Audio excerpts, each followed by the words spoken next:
Barbie has a younger sister named Kelly, and she's been missing since 2010. Don't worry, I've hired myself as the investigative journalist to find Kelly, so no need to call 911. Yet. I don't know why that was a joke. Barbie is everything. Pilot, doctor, paleontologist, game developer, architect, zoologist, cat burglar. But perhaps Barbie's most important job is being an older sister. Something a lot of people might not know about Barbie is she actually has an entire family. And before she moved to Malibu, she was born in Willows, Wisconsin. And her full name is Barbara Millicent Roberts. I feel like learning this was like learning Chaperone's real name is Kaylee and she's from Missouri. Kind of love a Midwest girl to LA icon pipeline. Barbie was born to Margaret and George Roberts. Barbie is the eldest child in the Roberts family, which makes a lot of sense because the need to overachieve is very strong here. Following Barbie, we have Skipper, twins Tootie and Todd, Stacy, Kelly, and Chrissy. Kelly launched in 1995 as Barbie's new baby sister. Ooh, Barbie has a new baby sister. Baby sister Kelly. She had this cute little round face and looked very much like a toddler, probably because she was one. Kelly was so successful, she had her own line of dolls called the Kelly Club. A bunch of new dolls were introduced in the Kelly Club line, including Tommy, who is Ken's little brother. Tommy had his fair share of cameos in the early Barbie movies, and it was in the early Barbie movies that I discovered Kelly, more specifically Barbie and the Nutcracker, Oscar-winning film in my household. In this era of Barbie movies, which we're going to call the classic Barbie movies, which ran from 2001 to 2009, Kelly was usually struggling with something. Ballet, painting, a big race, a Christmas ball. And I have to say, she's always giving very much diva. As a child, Kelly bothered me a lot. She was always complaining, gave up really easily, and she overall just seemed like kind of a bad vibe. But now as an adult, I can see Mattel wanted to lean into Barbie being a big sister, and Kelly kind of played the role as the audience. Children who were figuring out life. The lessons in these fairy tale movies were layered with lessons for Kelly. It's also important to know that in these classic Barbie movies, Barbie was usually playing a character and then telling the story of the fairy tale of the character she was playing. It's theorized that Barbie was also acting as herself in the early Barbie movies. The BCU is very meta, and honestly, it hurts my brain just thinking about it. I need like an entire encyclopedia. Just keep that in the back of your mind, that the BCU is a very, very complicated place, and that Kelly was a brat. Barbie and a Christmas Carol was the last we heard of Kelly in any of the Barbie movies, and in 2010, she was gone completely. Curious. Now, although I was a certified Kelly hater, I think deep down I really did love her, and it might be because I saw myself a little bit in Kelly. This mission to find her is like a mission to find myself. No, it's not, but it's a good sentiment. In 2010, Chelsea was launched. Hello? Barbie's 6-year-old little sister, who looked just like Kelly. Who was Chelsea? And why was nobody asking where Kelly was? Many people on the internet were just as befuddled on Kelly's disappearance as I was. Let's discuss the theories. Kelly was a major diva in the classic Barbie movies. This may have caused some pretty bad PR for her. Now, this theory has absolutely no credible basis other than my own opinions and experiences. People may have started to dislike Kelly because of her performances in the early Barbie movies. This may have caused people to not like the Kelly doll as much and caused her sales to plummet. So Mattel took out Kelly and replaced her with Chelsea. An alternate version of this theory is based on Ted Nivison's theory that Barbie is a super intelligent organism in which all of these other dolls were working to become a Barbie, which can achieve anything and be everything. And Kelly was struggling in these early movies. She was not fitting the bill to become a Barbie. So Mattel took her out and replaced her with a more capable Chelsea. Now, this theory actually makes sense because if you look at Barbie's family tree, there's not only Kelly who didn't survive making it as a Barbie, but many other siblings of Barbie didn't survive. You want to know how I was able to collect all this information about Barbie and her extended family? Her data is easily accessible because of data brokers. She should probably try out today's sponsor, Delete Me. A data broker can collect your information too. You don't need to be a globally known doll. Yeah, even you average Joes. Your data? Collected. Data brokers get information from public government records and from self-reported information like sweepstakes and mailing lists. They access information you consider private, make it a profile, and sell it for anyone to buy. This would leave most people feeling helpless. But guess what, gamers? You actually have rights to keep your personal data private. This is where Delete Me comes in, who I use to delete my personal information from data broker sites. The process of getting this information off these sites is actually super simple. All you have to do is fill out your info, and Delete Me experts find and remove your personal information from these data broker sites, and you'll get your detailed report in 7 days. Look at all of these sites Delete Me has taken me off of. Yeah, there's a lot. People can no longer buy my phone number and my address and my family's information too. Yeah, when people buy your data, they can also access your loved ones' information, which is crazy. So take control of your personal information with Delete Me. You can use the code Jordy or go to joindeleteme.com/Jordy to get 20% off their consumer plans. Thanks to Delete Me for sponsoring this video. Now let's get back to talking about Barbie and all of her dead siblings. There's actually a lot of them that have made it to the graveyard, so to speak. Like Tootie was allegedly replaced by Stacy because Tootie looks like she ate glass. The third theory, and the strongest one in my opinion, not just because I made it up, is Chelsea took out Kelly in a near decade-long scheme filled with jealousy and envy and replaced her. As I mentioned before, Kelly had her own line of friends, a part of Club Kelly. In 2001, Kelly Club had a Christmas collection release, which included 4 dolls: Peppermint Kelly, Poinsettia Jenny, Caroling Lorena, and Christmas Tree Chelsea.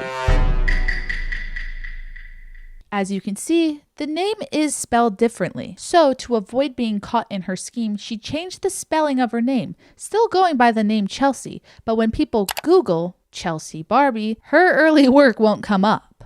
No one will connect these dots. Well, Chelsea, I'm connecting these dots. You knew it took someone just as crazy as you to find this out. You've met your match. My guess? Kelly kicked her out of the Kelly Club.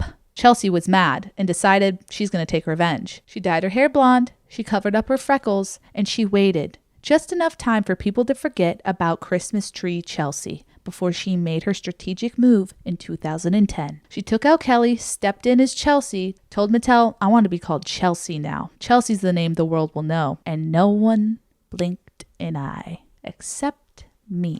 Chelsea, if you are watching, I'm on to you. Now, I have no proof of this, unfortunately, but luckily there are Barbie historians out there and I have access to the www, relying on geriatric internet forums to find out more information on what happened to Kelly, Chelsea, and the whole scheme. Unfortunately, I ended up finding an answer that seems a lot more boring and probably more likely than a doll becoming sentient and killing off another one.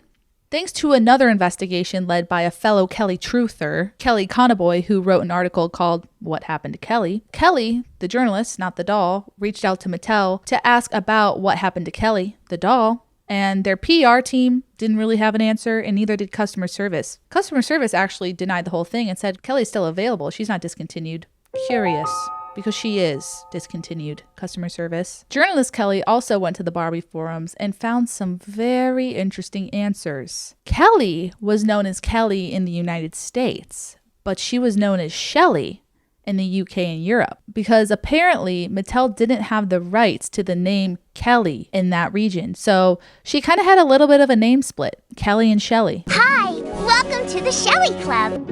Hi, welcome to the Kelly Club. Kelly interviewed an OG Barbie fan who was there during all of this, whose name is Kathy. Kathy said that she thinks she originally read about the reason for Kelly's shift to Chelsea on the official Barbie fan club online forums, but that Mattel never made an effort to explain the name change publicly. That, she said, would have been very un-Mattel-like of them. They usually tried to slip things under the radar, noting that Mattel had a very effective behemoth of a legal department. Kathy said that if they could have gotten around the trademark issues, they would have. The concept of making the same name worldwide is very much consistent with Mattel's marketing focus at the time. So allegedly, Mattel did not have the rights to the Kelly name in these regions. And after the death of the Mycene dolls, which, if you don't know, allegedly was Mattel's attempt to compete with Bratz dolls at the time. Sometimes I think I might hate you. Mycene dolls were discontinued in 2008, which left a whole array of names that Mattel had the rights to. And if you are Mycene pilled, you know that there was a doll named Chelsea. So it's likely that Mattel already had the rights to the name Chelsea and just decided to give Kelly that name because it would give her a little bit of brand consistency. This unsatisfied me, to be honest. But Kelly's name gone, just like that.